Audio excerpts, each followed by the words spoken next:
Happy Hanukkah, Hanukkah, Nedarim, Nun Vav, Nun Vav. Today's Afyomi is Nedarim 56. So we're going to start on the top of Nun Vav, Amid Aleph, where the Mishnah says, I know they're going to bias. If somebody takes a neder that they're not going to have any benefit or enter into a house, mutar ba'aliyah. We're going to assume that the language of bias of a house does not include the aliyah, the attic. Obviously, today, if you say, I'm not going into a house, the assumption is that you include every part of the house, including the attic or the upper level. But in those days, there was a distinction between the house and the upper level of the house, just called the aliyah. That's the position of Rabbi Meir. Whereas the Chachamim no, the Chachamim say there's no distinction. Aliyah b'chol bias, that the aliyah is included within the bias. I know they're min aliyah, but everybody would say that if you take a vow from the aliyah, I mean to say from the more discrete item, the more nuanced item, the more specific item, then mutar b'bayis. And everybody would say you're allowed in the more general thing, the house, because clearly you just intended to prohibit the aliyah and not the whole house. So Montana, so the Gemara, I asked the question, who's the author?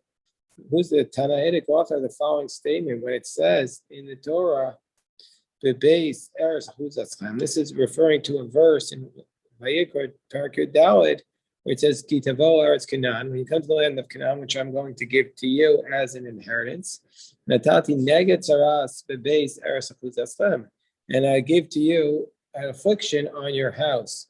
So it says bebeis. It could have just said base. So what does it say? Bebeis. So, from the fact that it says "bebeis eretz achuzaschem," l'rabos es hayitzia. So the language of our text says in the Gemara of our printed text says to include the porch. So the word "base" is coming to include the porch, or "bebeis" is l'rabos es aliyah. So from the fact it says "bebeis l'rabos es hayitzia," and "bebeis l'rabos es aliyah," so that also includes and aliyah. So from this verse, we're seeing that there's a specific pasuk in the Torah to include the aliyah of the house can also get saras. Otherwise, we would have thought that the aliyah is not included. So it must be that our Mishnah, which says that the aliyah is all automatically included, i.e. the position of the Chachamim, must not be consistent with this author. It must be Rabbi Meir, he says, our Gemara. The Rabbanan, if you want to say it's the Rabbanan, it can't be it's the Rabbanan. Why? Rabbanan aliyah b'kol bias.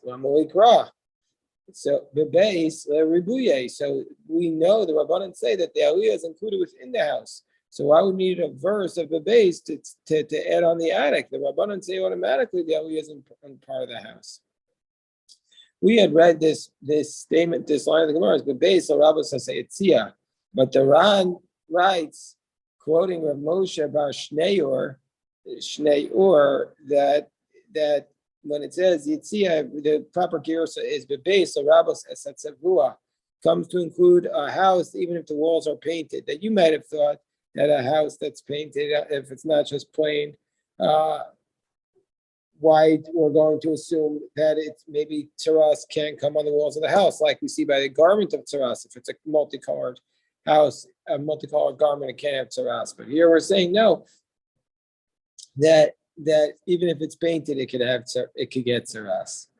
So the Gemara, back to the Gemara, Abaye says no. You could even say that our line of the Gemara is consistent with the Rabbanan. Afilu tema Rabbanan. Even though the rabbis say that aliyah is included within the house, we still need a pasuk. Why? The Salkatai Techamina, you might have thought the base eretz achuzaschem, since it says in the verse the base eretz achuzaschem, the mechaber ba'ara shmei bayis aliyah or mechaber ba'ara. So you might have thought that only that part of the house that was attached to the ground is going to be considered to be a house. So therefore, since the attic is not attached to the ground, we might have thought that the attic is not part of the house, and so therefore tzaras cannot come on it. Therefore, even according to the Rabbanan, you need to have this pasuk of the base eretz achuzaschem.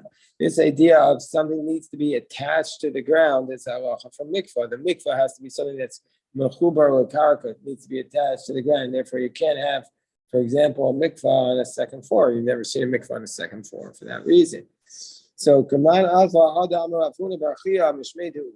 Gemara asked the question, like whom does the following statement, the Rafuna Barchia says in the name of Ua? It says in the verse, bias, if a person says, he says in the name of Ua, if a person says, not in the verse, if a person just says straight out, bias bebesi ani mochar ucha, that's a person uses this frame. Now, bias is typically translated as a house, but bias in the Talmud can also mean a room. So if a person says a bias bebesi, a room in my house, or it can mean a house in my house, depending, I mean, it's not 100% clear. But I understand it to mean if he says I'm selling either a house amongst my houses, but really the most clear way to understand it is if you say I'm selling to one of the rooms up within my house, then mar'eyu aliyah. Then you could show him even the attic. Meaning to say, if you say a room within my house, or a bias within my house, it could include even the attic. That even the attic is called a bias. So time of the Amalei. So what's the reason why it includes even? What's the reason why that can include the attic? Because the Amalei bias shebebesi ani mocharocha. Because he's saying a house within my house I'm selling to you. I'll buy a stam. But if he just said a house stam, he just said a house without qualifying it at all, then he can't show him the aliyah. So we see from here, it must be that this is, again, like Rabbi Meir, because Rabbi Meir says that if you just say a house, it doesn't include an aliyah, whereas the Rabbanim would say if you just say a house, it includes an aliyah. So a person says, I'm selling you a house, the Rabbanim would say you could sell him the aliyah that's included within it. Mr. Rabbi Meir would say you can't. So this statement of Ula seems to be consistent with Rabbi Meir, which is problematic, because why would Ula say a statement consistent with Rabbi Meir? He should really say a statement consistent with the Rabbanon, with the majority. So the Gemara says, no, if you would tame a Rabbanon, you could even say if a person says, I'm selling you a house, I'm selling you a house, it does, and it doesn't, and it would include, even though Ula's statement seems to say it doesn't include even though Ula's statement says seems to say it doesn't include the aliyah, that's not really what he's saying. Because what is he saying? My aliyah, when he says that if he just says bayis stam, it doesn't include the aliyah. What is the aliyah? It means me'ula shevabatim. It doesn't mean the attic. It means the best amongst the houses. Meaning to say that the best amongst the real estate that he has to offer. And so this is how we read it. This is how the Ran explains it. This is how we read this statement that Ula makes. If he says, I'm selling to you the bayis shebegatim, one of the rooms of my houses, then the purchaser who purchased it can now go and pick even the best of the property, even against his will. Because since he says bayis bebesi, you have to choose from the best. And what's the reason? Because if he would say bayis stam, then you could show him the worst. But bayis bebesi is an expression that means the best. That's how the Gemara understands it. Indeed, the Mefarish writes like this too: the best house amongst his houses you need to give him, or the best room amongst his rooms.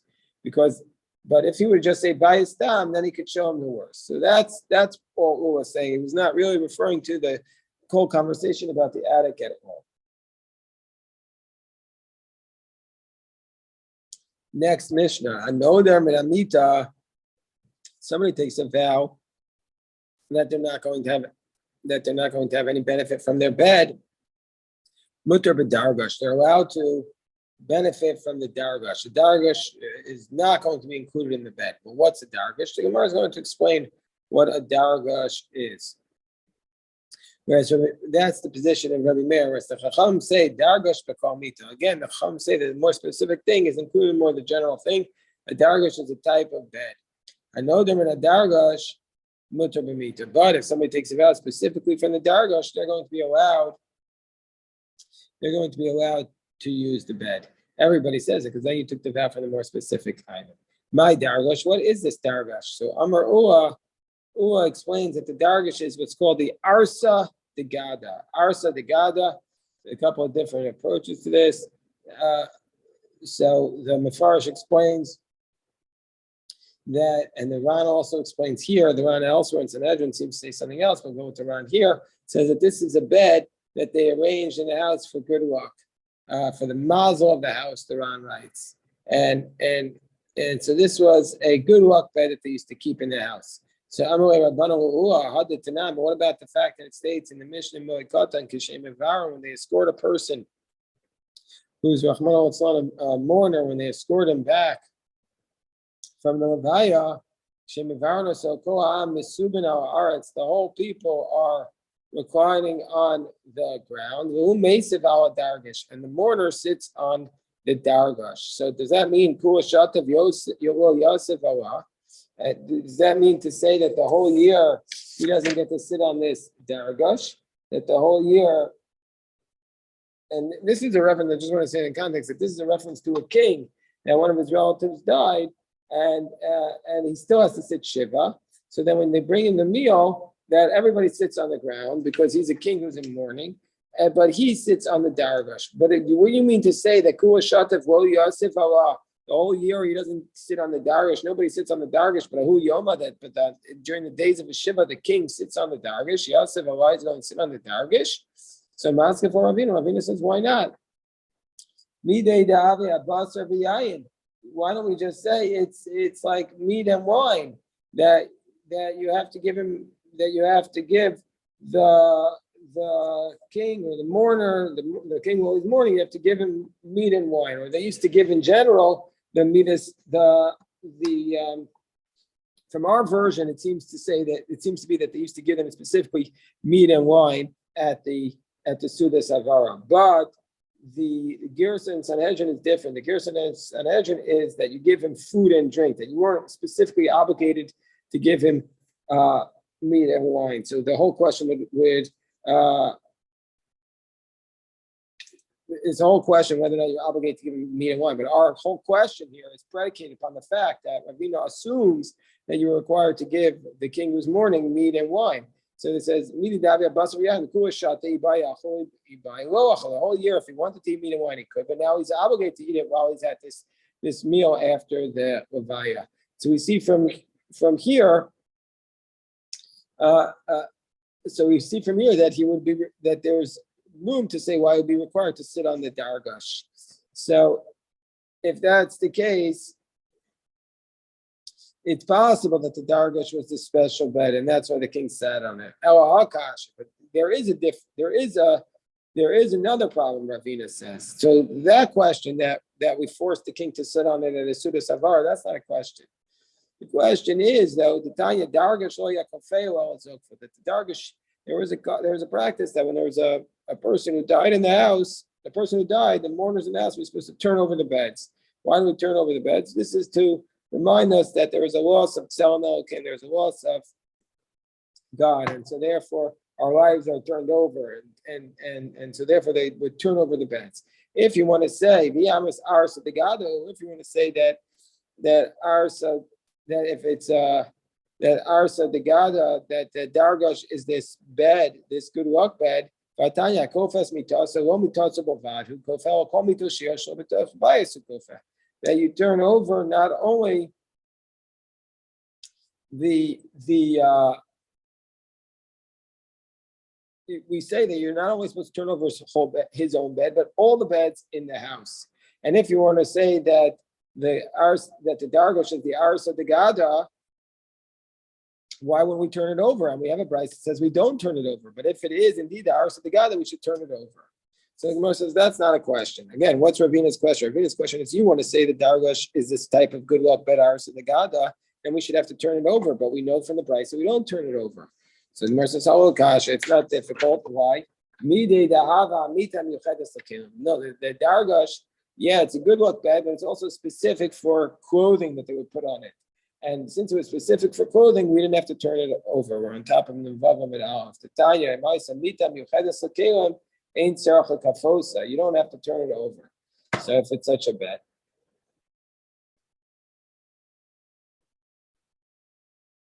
If you want to have a difficulty with the idea that the dargash is the Aris of the Gada. This is the difficulty. The Tanya Hashem Omer Dargash, that if it is indeed a Dargash, Matir Karvitav Runofal Me'elav. He says you don't have to turn over the Dargash, but all you have to do is you have to be Matir, it's Karvitav. What's the Karvitin? So these are the lulos, these are the hooks that you would put the ropes on to keep the bed frame together. That basically the ropes would serve as kind of a mattress. So you would remove these hooks, and then the bed would fall on its own. Be dargash arsatagadahu karbita miislay. If the dargash is indeed just an arsatagada, it's just a good luck bed, then does it really have these karbitav?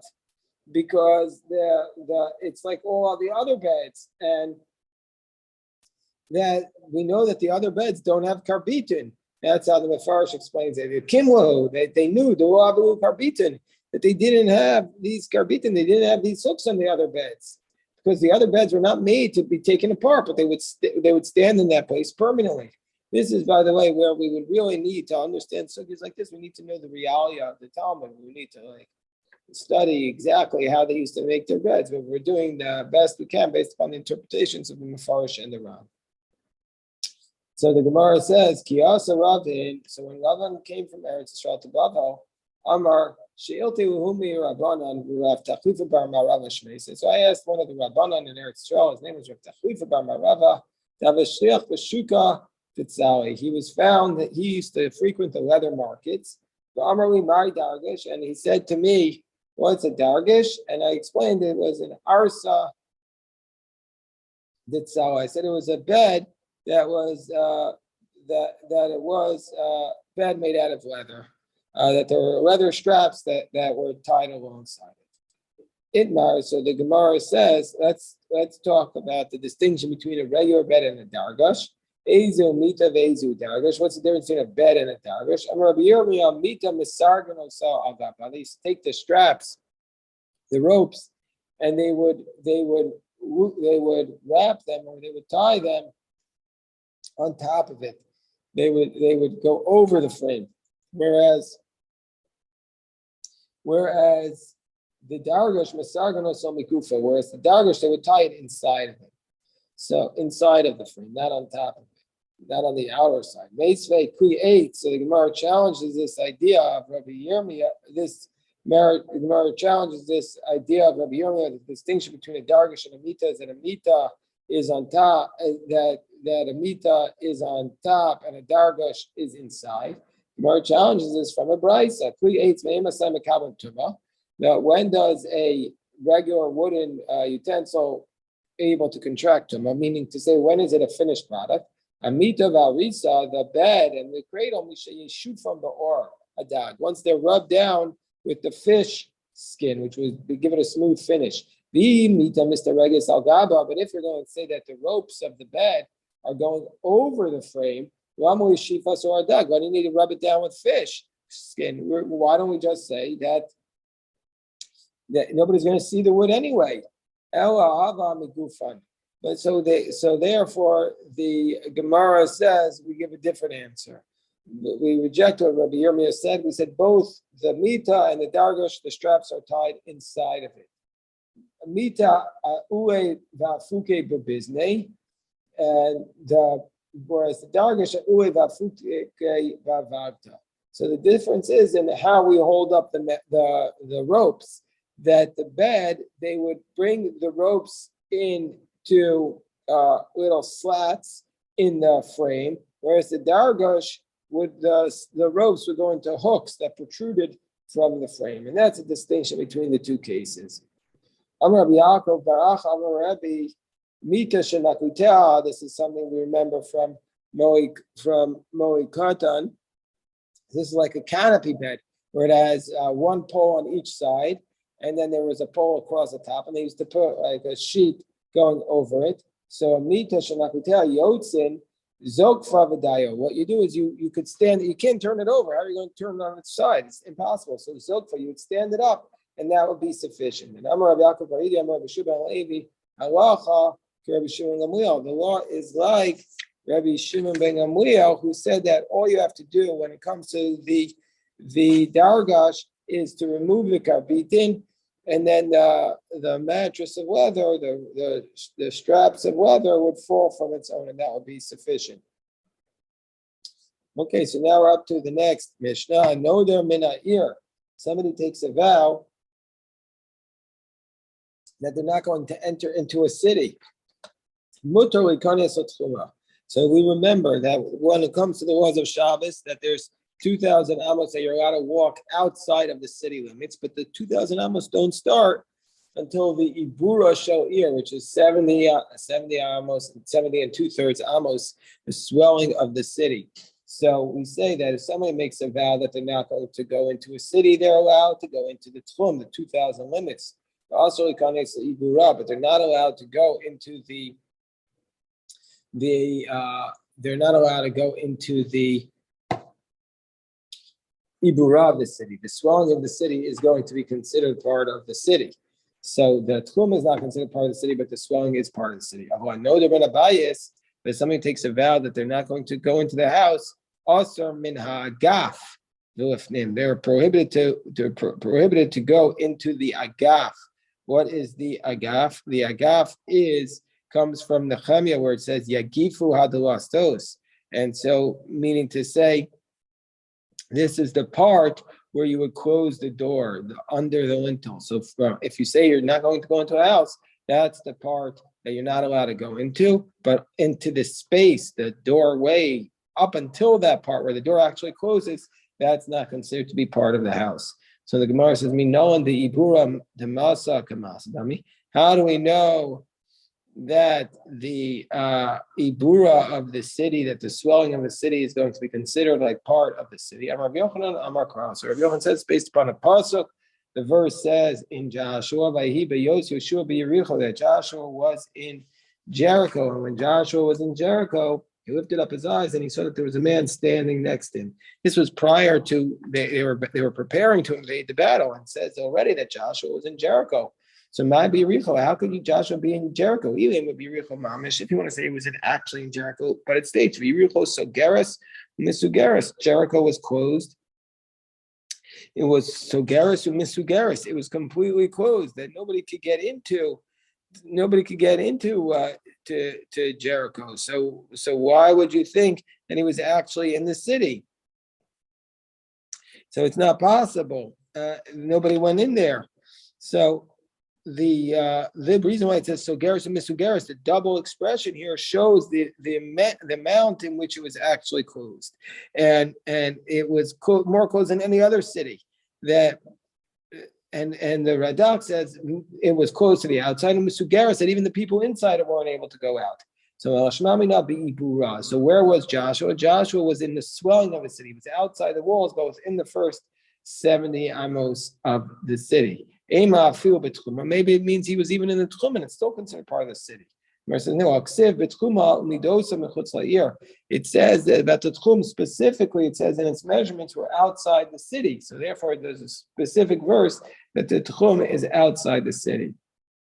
But from the Agaf, right under where the door closes, outside, that's not part of the city. From the Agaf inside is part of the house, but from the Agaf outside is not. So the Gemara says, "You mean it's not part of the house?" Masav Ramari, it says, the Kohen leaves the house. So I might think this is talking about a second reference on our daf to tsaras. This is the tsaras of the house. It's a 2 for 2 today. We have 2 references of tsaras on the house. So when the Kohen leaves the house, he closes the door and he counts 7 days, and then he considers it tamei. It says, the Kohen will leave the house, and then he closes up the house for 7 days. I might think he could go all the way to his house and lock the door in the first house with a string. Once he goes outside the house. I might think he could just stand under the lintel where the door closes and close it.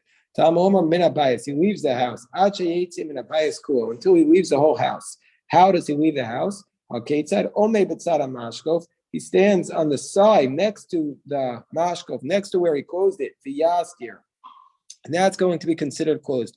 Once he leaves the part where it closes and closes it. How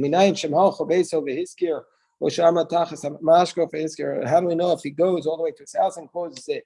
If he stands under the mashkov and closes it, that's considered to be closed. So b'diavad, ex post factor, that would be sufficient if he closed the house regardless. So we see from here